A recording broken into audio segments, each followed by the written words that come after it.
So what's nice about three-phase is we can go to a full-wave rectifier.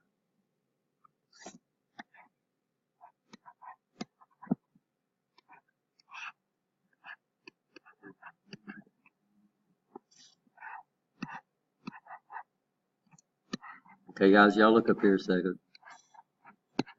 So three-phase, what we do is we send AC over at least 3 conductors.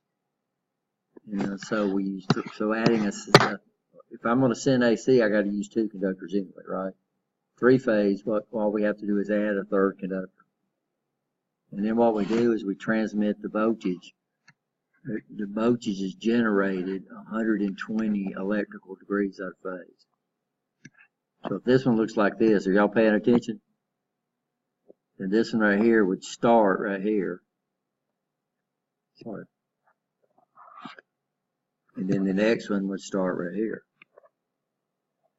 120 electrical degrees apart. So they're constantly going 120 electrical degrees apart. Right? Does that make sense? So if I was to come over here and come up to a full wave rectifier on 3-phase, all I do is add a second set of diodes. And I would bring each phase in here. And this would be. Now what happens is that this guy comes up and I get this, right? You understand? So it would give so phase A would give me this one. Phase B would come in and give me this one. Phase C would come in and give me this one. So if I rectify this, I end up with this without even having a capacitor. So I end up with really, out of 3-phase, I end up with pretty good DC without even filtering. Right, you understand? And then if I needed, I could take this and regulate it and get DC without having basically any filter and anything at all. So I've seen a lot of people use 3-phase without any, just running motors and stuff like that, right? Just running DC motors. Just come in and rectify it and throw it out there, right? You understand? Huh? Well, no, we could run it through a 3-phase transformer. This right here could come from a 3-phase transformer. So we could have a 3-phase transformer. We could have a 3-phase transformer, and I get 3 phases. We could come in and connect these together and get what we call a Y arrangement. And so I could step 3-phase down, I could step it up. Now 3-phase is a lot more expensive to transmit just because they got to add that extra wire, right? You understand? And if you think coming from Gorgas all the way, or coming from the Tennessee Valley all the way to Bessemer using 3 wires, just adding that 3rd wire is a lot of money, right?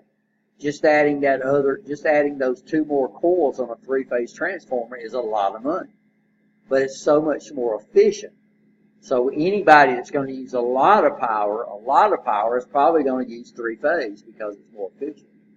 Anybody that don't use a lot of power, like my house, they're not going to send 3-phase into my house because it's just not worth the money to have 3 transformers up there on my pole, right? You understand? And bring that extra wire in there. It's just not worth the money or the benefits. So we get 3-phase in industry. We get single-phase. One of these phases. So they give us one of these phases. So if you ever went somewhere on your where the 3-phase comes into your community, they'll see they'll tap off one of them or 2 of them to give you what? To give you single phase. This is why power can fail in your community, and this set of houses has power and this set of houses don't because they've lost one of the phases. They lose one of the phases, certain people's going to lose power and certain people's not. We've had that happen before where the street behind me had power and my street didn't have any. And we run because we lost what? One of the phases. So yeah, 3-phase is really neat. It's just a lot more expensive to transmit over short distances, right? Without a lot of power. Over long distances, 3-phase is the way to go. So that's Alabama Power generates what? 3-phase power. And then when they start getting closer to you, they start dropping it down to single phase. If I'm a company That's one of the things I would look at to see if three-phase is available where I'm trying to build my company at. Because if it's not, then they may run it in there. That's some of the things that, like Bessemer's probably doing for the Amazon facility over there. Three-phase is not probably over there. It's out there on the road, but they're going to run it in there for them. That would be part of, getting them to come here. Probably cleaning off the land over there. Bessemer probably paid for that, or Jefferson County probably paid for that, right? They usually do that kind of stuff to get the site ready for these big companies to come. Yeah, so I guarantee Amazon's going to run off three-phase. But yeah, we can do this real easy. Rectify real easy, no filters at all. So that's the big difference, guys. I just thought I'd bring that out because when I looked at the book, it says three-phase power. But we have three-phase power supplies out there too. But you can rectify, you can regulate it without a filter. You don't have to have any filters. So you can get a pretty good deal of high current out here. All right, that's what I think.